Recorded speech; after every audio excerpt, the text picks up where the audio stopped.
Bismillahirrahmanirrahim. Assalamualaikum. Alhamdulillah rabbil alamin. Hamdan yuwafi ni'amahu wa yukafi mazidah. Allahumma salli ala sayyidina Muhammadin salatan tuwassi'u biha alaina al-arzaq wa tuhassinu biha lana al-akhlaq wa ala alihi wa sahbihi wa sallim. Allahumma rabbi auzini an ashkura ni'mataka allati an'amta alayya wa ala walidayya wa an'am ala salihan taradahu wa dakhilni bi rahmatika fi ibadikas salihin.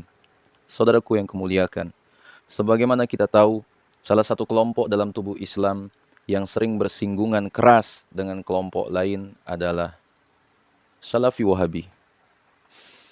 Aliran yang muncul sejak abad pertama kali, muncul pada abad ke-18 dari pendirinya yang bernama Muhammad bin Abdul Wahhab yang berasal dari Najd, Arab Saudi. Wahabi ini digambarkan sebagai sebuah aliran Islam yang ultra konservatif, keras atau puritan. Pendukung atau jamaah Wahabi aliran ini percaya bahwa gerakan mereka merupakan gerakan reformasi Islam untuk kembali kepada ajaran monoteisme murni. Kembali kepada ajaran Islam sesungguhnya yang hanya berdasarkan kepada Quran dan hadis. Bersih dari segala ketidakmurnian, seperti praktek-praktek yang mereka anggap bid'ah, syirik dan khurafat, tahayul. Sedangkan penentang ajaran ini menyebut Wahabi sebagai gerakan sektarian yang menyimpang, sekte keji, dan sebuah distorsi ajaran Islam. Bahkan para ulama Sunni telah bersepakat bahwa Wahabi telah keluar dan bukan bagian dari Ahlus Sunnah wal Jamaah. Hal ini dikarenakan paham yang mereka bawa sama sekali tidak mencerminkan sifat dari ajaran Ahlus Sunnah wal Jamaah, melainkan lebih condong seperti Khawarij. Bahkan dalam perjalanannya, banyak sekali sejarah kelam yang ditorehkan oleh sekte Wahabi ini. Dari pembunuhan ulama, perempuan dan anak-anak, penghancuran situs-situs Islam dan lain-lain, silakan kalian cek sejarahnya. Yang jadi pertanyaan adalah, benarkah ajaran mereka sama sekali jauh dari nilai-nilai Islam? Benarkah penyimpangan-penyimpangan terjadi pada pemahaman tersebut? Dan wajibkah untuk kita hindari? Coba kita lihat. Mereka membagi tauhid kepada 3 kategori, yakni rububiyah, uluhiyah, dan asma wa sifat. Sering bertanya di mana Tuhan. Meyakini Tuhan punya tangan atau anggota badan.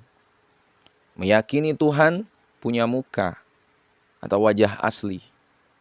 Meyakini Tuhan punya jari jemari. Meyakini Tuhan punya betis. Apalagi?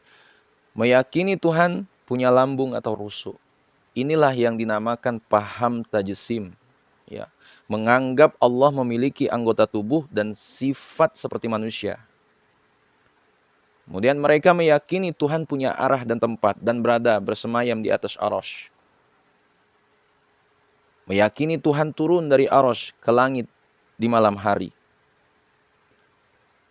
Dan mendakwah dirinya bermanhaj salaf dalam akidah, tapi sangat bertentangan dengan akidah ulama salaful ummah.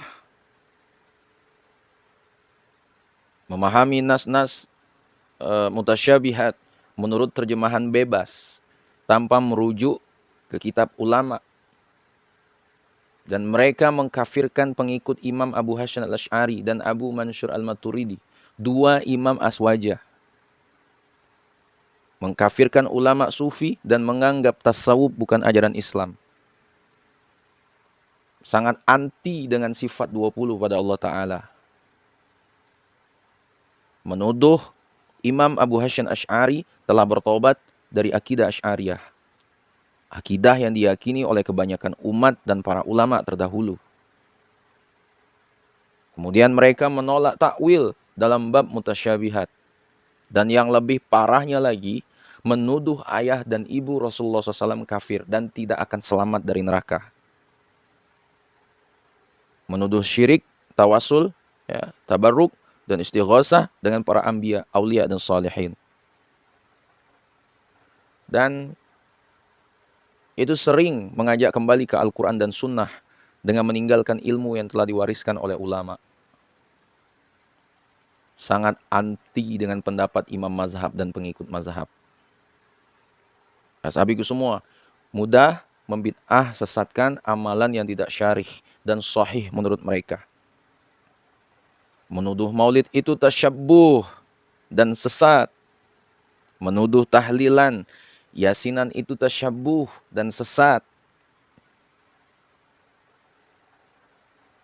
Dan menyamakan orang baca Al-Quran di kuburan dengan penyembah kubur.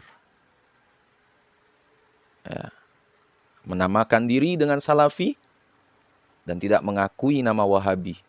Sehingga seolah-olah Wahabi itu hanya fiktif.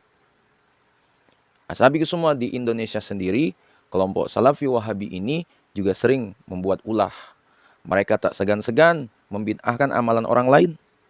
Apalagi jamaahnya.